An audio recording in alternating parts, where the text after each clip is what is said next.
Halo sahabat tani, berjumpa kembali dengan kami di channel Sahabat Tani TV, channelnya para petani. Oke sahabat tani, kali ini kami bersama Tani Cabe. Kami akan mengulas seputar pertanian di musim kemarau ataupun musim penghujan, kendala-kendala yang kita alami di kedua musim ini, mana yang lebih sulit ataupun mana yang lebih mudah. Oke, ikuti terus video kami. Oke, untuk Mas Wahid, apa kendala menurut Anda tanam cabai di ini kayaknya di musim dari bulan Februari ya? Iya. Sampai sekarang itu untuk musim kemarau itu sangat ekstrim sekali. Iya, betul sekali Pak Budi. Jadi untuk tahun ini yang tahun 2023 2024 ya, ini memang untuk petani kendalanya begitu bermacam-macam. Kalau yang saya alami di daerah Temanggung sini ya khususnya, ini memang yang faktor utama itu memang dari air Pak. Oh, jadi dari kendala air. Pengairan ya? Iya betul. Iya. Dari air, terus dari cuaca yang begitu panas dan angin yang begitu kencang, itu menimbulkan efek di tanaman itu untuk pertumbuhannya menjadi kurang subur dan kurang optimal. Betul. Jadi kalau istilah orang sini ya konteten nggak mudut lah. Ya, iya sama saja. Saya juga alami hal itu karena juga faktor angin kenceng sama terik matahari itu. Jadi untuk tanaman yang apalagi baru tanam di fase vegetatif masa pertumbuhan itu sulit sekali. Iya. Tunas itu pas mau kuncup pertama itu item-item, kayak betul. gosong itu. Betul, kasusnya seperti itu. Iya. Sama. Jadi rata-rata kemarin juga saya sudah supply, saya sudah cek di wilayah pesawahan yang Temanggung sini rata-rata bule sama bunker tunasnya gosong itu. Iya. Dan itu kan sudah diakali, ada yang bisa dikocor dengan selang ataupun pompa, itu pun kurang maksimal. Betul. Karena untuk bedengan bisa basah, akan tetapi kita tidak bisa menghambat angin sama mengatur suhu di lingkungan tanaman tersebut. Iya betul. Jadi khususnya untuk yang angin yang kenceng ini, untuk hama seperti hama penghisap itu jadi susah untuk dikendalikan, memang seperti tungau, trip itu ya. Iya, tungau, trip. Ya kita harus mau nggak mau mengeluarkan untuk budget anggaran untuk tambahan iya, harus rutin untuk dalam pencegahan hama itu. Dan untuk pengairannya pun berhubung nggak ada hujan sama sekali, otomatis untuk budget biaya untuk pengairan juga tambah juga. Iya. Kita butuh nyari air, butuh tenaga teknisi teknisi di lapangan untuk nyuplai air, terus diesel buat solar, pusing lah ini tahun ini untuk petani, pusing. Oke sahabat tani, jadi untuk kami sahabat tani, saya pribadi dan Mas Wahid Tani Cabe itu mengupas problema pertanian cabai khususnya di musim penghujan ataupun musim kemarau. Jadi kami sebisa mungkin membuat video untuk edukasi. Kami video real dari permasalahan pengolahan lahan, tanam, sampai fase vegetatif, kendala di lapangan terkena trip ataupun tungau dan lain-lain, itu kami publikasikan. Tidak seperti video-video lain cuma tanaman bagus petik pakai benih ini. Itu kan saya kasihan, karena nanti kalau ada petani pemula langsung lihat video yang seperti itu, dia nyoba gimana tanam. Ikut-ikutan nyoba tanam, gagal. Belum tahu kendalanya di lapangan, gagal, nanti mengeluhkan, kasihan. Karena untuk menanam cabai itu prosesnya 4 bulan kita baru metik. Lama itu. Karena paling enggak hampir jadi hampir setengah tahun. Jadi kita tahu untuk masalah yang pertama, benih itu benar-benar benih itu bagus dan berkualitas, itu paling tahan virus, paling enggak jarak setengah tahun, 5 bulan ya kita baru menuai hasilnya. Iya, itu pun nanti masih terhambat oleh harga pas panen itu. Tapi untuk rata-rata sekarang di bulan Agustus September ini untuk wilayah Temanggung di pesawahan sudah siap lahannya. Sudah siap, betul. Ada yang baru tanam, ada yang belum tanam tapi lahan sudah siap. Terus punya saya saja yang saya sendiri untuk lahan yang sudah mulsa saya diamkan 3 minggu ada, yang baru pembuatan guludan juga ada. Memang untuk di wilayah Temanggung ini di pesawahan untuk andalan musim tanamnya itu di bulan Agustus September, menunggu hujan datang. Nah, terus kalau Mas Wahid ya yang sudah dialami beberapa kali musim tanam cabai itu, perawatan itu kalau di musim kemarau kita baru merasakan sekarang. Iya, betul. Itu kendalanya dibanding musim penghujan sulit mana? Jadi gini Mas Budi, selama tanam yang saya alami, kalau di musim kemarau itu kendala yang harus kita antisipasi itu cenderung di hama. Cenderung di hama seperti hama penghisap lah, seperti kutu kebul, terus tungau, terus ada trips, terus ulat. Nah, untuk fungisida kita lebih hemat untuk di musim lebih ringan, ringan. Karena untuk tingkat suhu panas ataupun guludan juga kering. Untuk fusarium maupun bakteri-bakteri itu lebih aman. Iya. Terus kalau saat musim penghujan itu musuh kita yaitu jamur, busuk batang, pate itu juga memang kayak sepele, tapi itu kalau udah terkena udah terkena nggak bisa dikendalikan. Jadi kita sebagai petani harus tahu untuk istilahnya untuk antisipasi sejak dini. Betul, untuk obatnya kalau misal terserang ini harus pakai fungisida apa, kalau terserang bakteri ini harus pakai bakterisida apa. Itu Pak.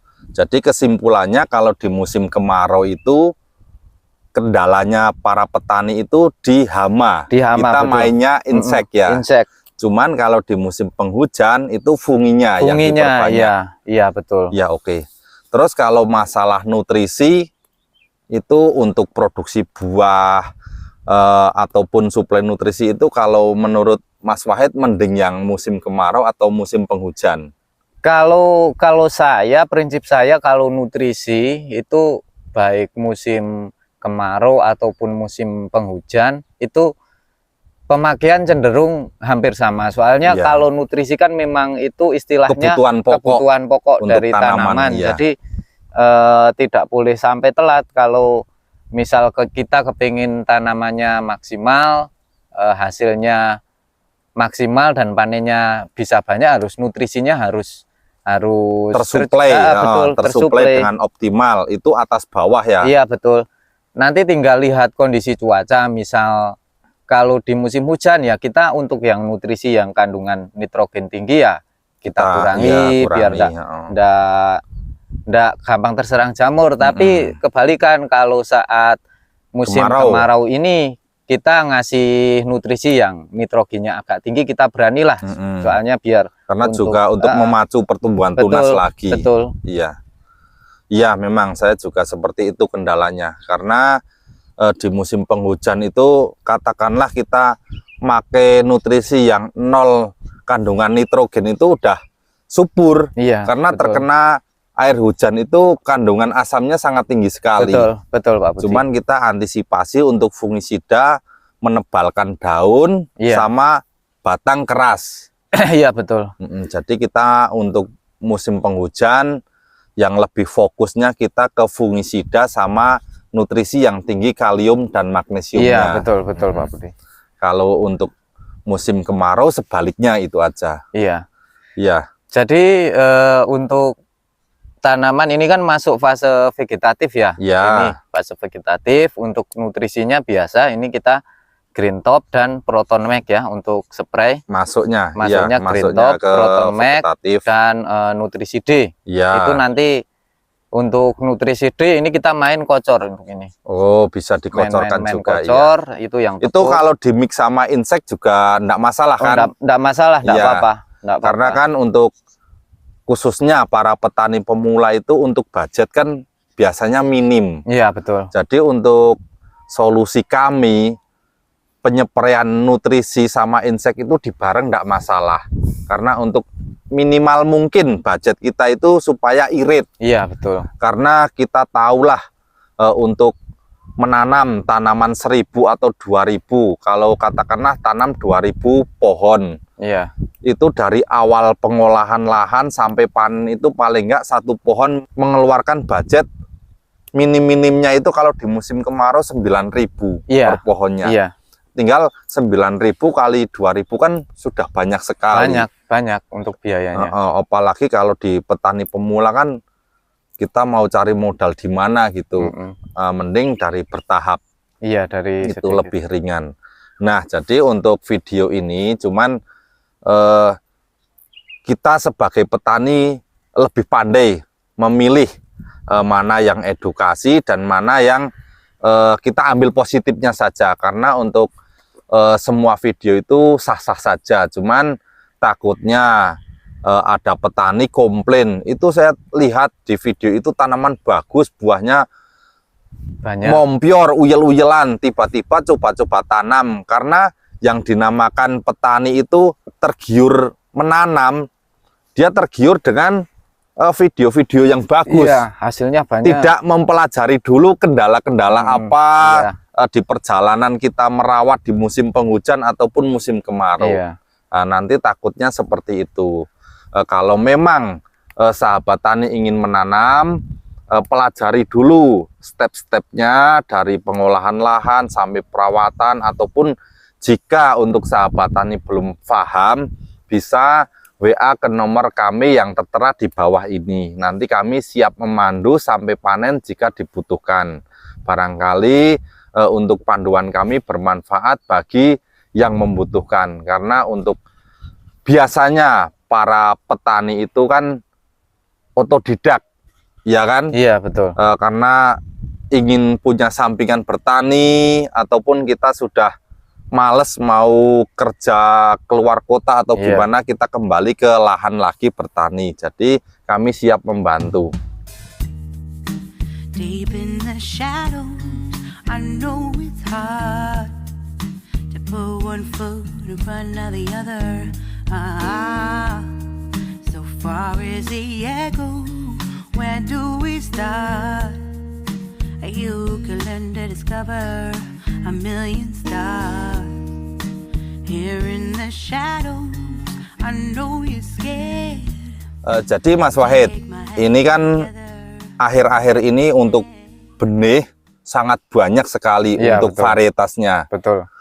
Jadi benih itu memang menjadi peranan yang paling utama. Betul. Karena kalau jika kita salah bibit, ya untuk waktu, untuk biaya pembuatan bedengan, penyepreian itu bisa hilang, tidak kembali. Betul. Maka dari itu untuk bibit memegang peranan yang sangat bagus, sangat penting bagi pertanian. Contohnya, saya dulu coba tanam kaliber, bagus. Ya, sukses. Terus dari produk Wijitani yang terbaru ada merek Roket. Betul. Itu tahun kemarin saya coba, bagus. Dan untuk alhamdulillah tahun-tahun ini untuk petani yang minta rekomendasi dari sahabat tani, saya kasih rekomendasi bibit Roket juga alhamdulillah.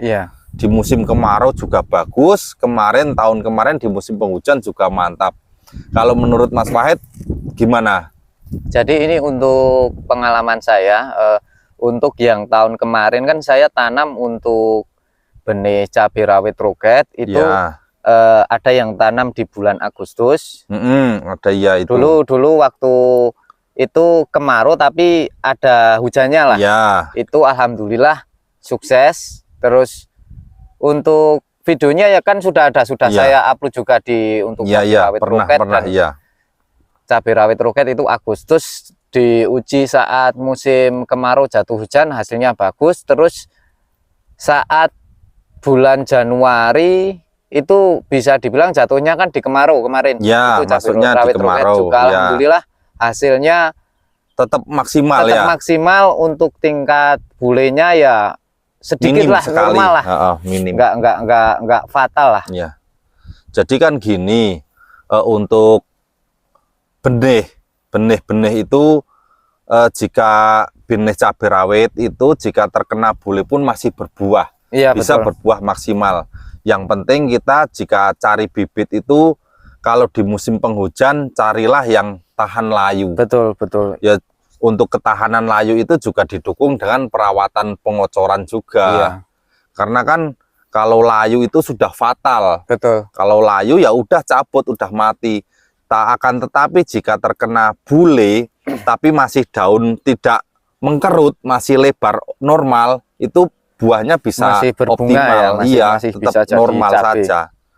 Ya, jadi nomor satu benih memegang iya. peranan penting. Nah, itu untuk sahabat tani. Kunci kesuksesan ya Pak, Iya. untuk benih. Jadi untuk ini yang musim tanam ini kita tetap tanam ya untuk cabai roket. Ya. Terus ini juga ini kemarin kan ada yang sudah tanam untuk cabai sultan itu. Ya. Ini kita juga Ya, tanam untuk cabai di sultan. lahan yang kemarin pas Iya. saya upload yang kemarin betul, itu kan kami berkolaborasi itu juga cabai rawit sultan dan roket kami Iya. uji tanam di bulan September ini. Iya. Nanti gimana sahabat tani bisa mengikuti terus update terkini. Iya, nanti tetap diupload untuk perkembangannya. Jadi buat kami terbuka lah. Iya, terbuka. Masalah untuk pengocoran, penyepraian kami publikasikan semua, tidak ada yang kami tutup-tutupi, supaya jika sahabat tani ataupun sahabat tani cabai itu meniru bisa optimal seperti yang kami lakukan. Iya. Karena tidak ada rahasia-rahasianan. Jadi kalau tanaman bagus ya saya publikasikan seperti itu apa adanya. Jika tanaman kurang bagus ya seperti itulah. Iya. Jadi kami real untuk video. Tidak mengambil video tanaman milik orang atau siapapun yang bagus-bagus yang saya ambil, enggak, karena untuk video kami cuma mengedukasi dan memberikan kendala-kendala yang dihadapi oleh petani. Iya, betul. Jadi kami tidak memberikan video yang sangat menarik, malahan cuma ilmu kami ataupun materi kami yang menurut kami malah sedikit itu yang perlu diperhatikan. Karena beda, saya sendiri mendalami pertanian itu kurang lebihnya hampir 20 tahun. Jadi saya juga sekolah di salah satu fakultas pertanian, saya juga praktek langsung di lapangan. Karena juga beda, teori sama di lapangan itu beda sekali. Iya, beda jauh. Karena kalau di teori, jika masuknya hama ini, kita pakai bahan aktif ini. Tapi kalau kita aplikasikan di lapangan itu belum tentu efektif. Iya. Karena untuk wilayah saja ya, mungkin wilayah dataran tinggi, dataran rendah, dataran menengah, ataupun pesawahan, pegunungan itu takaran dosis sudah berbeda. Sudah berbeda. Dan untuk terkadang kan di dataran tinggi, misalnya kita untuk kutu kebul lah, ya, kita pakai imidacloprid misalnya masih mampu. Nanti di dataran rendah yang di pesisir gitu ya, aja. Pesisir yang cuacanya panas kan kadang udah nggak mampu itu, harus pakai tambahan rollingan gitu. Bahan aktif yang di atasnya. Ya, seperti itu. Jadi fleksibel. Kita itu fleksibel untuk pemakaian insek, fungi maupun nutrisi. Jadi kalau rata-rata tanaman cabai di dataran menengah ke atas itu rata-rata tanaman tinggi. Iya, betul. Tapi jika dataran menengah ke sampai pesisir itu cenderungnya tanaman pendek. Tapi tidak masalah kalau produksi buahnya tetap sama-sama bisa maksimal, asalkan suplai nutrisi optimal, tepat, dan akurat. Nah, itu kuncinya. Iya, menurut Mas Wahid, gimana untuk pesan-pesan sahabat kita di seluruh Nusantara? Oke, jadi kalau dari saya yang penting dalam berbudidaya tanaman cabai rawit, agar kita sukses kita harus belajar dulu masalah cara perawatan. Nanti saat fase vegetatif, fase generatif itu harus kita pelajari dulu. Dan Jadi kalau mau mempelajari misal dari media sosial, mending mempelajari dari satu akun saja biar nggak bingung. Soalnya nanti kalau lihat sini pakai ini, kalau lihat sini pakai nanti bingung dan jatuhnya biayanya nanti membengkak. Iya, benar-benar. Ya, terus kalau yang selanjutnya ya kita namanya kita sebagai petani ya menanam. Ya kita harus diimbangi dengan doa yang ya kalau nanti teori sudah, nanti kita harus juga praktek berdoa, semoga tanaman kita bisa sukses panen dan dapat harga yang bagus tentunya. Semoga bermanfaat bagi kita semua, karena ini cuma obrolan ringan dan kita ambil positifnya saja. Yang penting kita semangat. Terus ya disertai tekad, karena kan kita menanam cabai itu enggak dikarenakan ingin membayangkan hasil yang melimpah, betul. Tapi kita pelajari di mana kendala-kendala dari awal tanam sampai panen, itu kan betul. Yang paling penting itu kita ambil ilmunya. Ya oke, sahabat tani, terima kasih sudah menyimak video kami dari awal sampai akhir. Semoga video kami bermanfaat. Salam petani Indonesia, sukses selalu. Terima kasih untuk Mas Tani KB. Sama-sama.